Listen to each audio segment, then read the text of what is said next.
Bonjour, nous sommes le jeudi 19 février 2026 et le sujet est la Corée du Sud qui adopte la AI Basic Act, la toute première loi complète sur l'usage sécuritaire de l'intelligence artificielle qui est en pleine expansion ces 3-4 dernières années.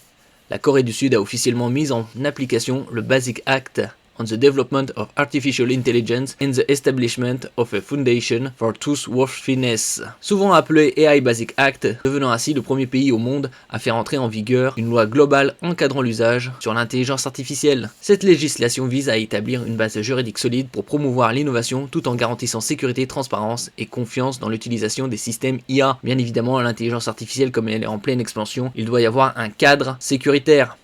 N'oubliez pas de vous abonner pour plus de news sur le monde de la high-tech ainsi que les bons plans, également sur mon Twitter et en description sous toutes mes vidéos. Vous pouvez les retrouver dans mes playlists et voir mes articles comme ici sur mon blog, tous les liens seront en description. N'oubliez pas de mettre un j'aime, un commentaire, de partager et de cliquer sur mes liens en dessous de mes vidéos pour soutenir la chaîne. Objectif et portée de la loi. La loi couvre plusieurs aspects clés de l'intelligence artificielle. Elle impose aux entreprises et aux développeurs AI une responsabilité accrue concernant les contenus générés, notamment pour lutter contre les deepfakes et la désinformation.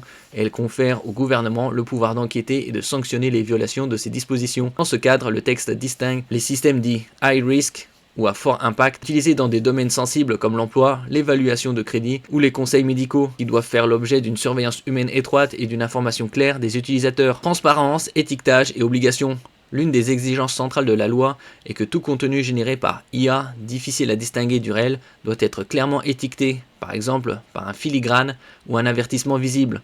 Cela s'applique à la fois aux modèles génératifs et à d'autres systèmes produisant du texte, des images ou de l'audio potentiellement trompeurs. Les entreprises répondant à un certain critère, revenus mondiaux importants ou nombre significatif d'utilisateurs quotidiens en Corée, doivent également désigner un représentant local pour assurer la conformité à la loi. Aménagement pour le secteur privé. Pour faciliter l'adoption de ces nouvelles règles, le gouvernement sud-coréen a prévu une période de grâce d'au moins 1 an avant l'imposition de sanctions. L'objectif étant d'aider les entreprises à s'adapter au cadre juridique.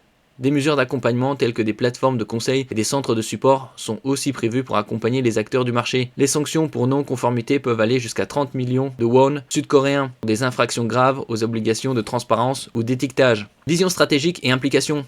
Cette loi marque une étape importante dans la gouvernance internationale de l'IA, positionnant la Corée du Sud en tête de la régulation proactive dans ce domaine avant même l'application complète du EU AI Act en Europe. Elle reflète une volonté politique de concilier développement technologique et sécurité sociétale tout en fournissant un cadre robuste visant à renforcer la confiance du public dans les technologies d'intelligence artificielle.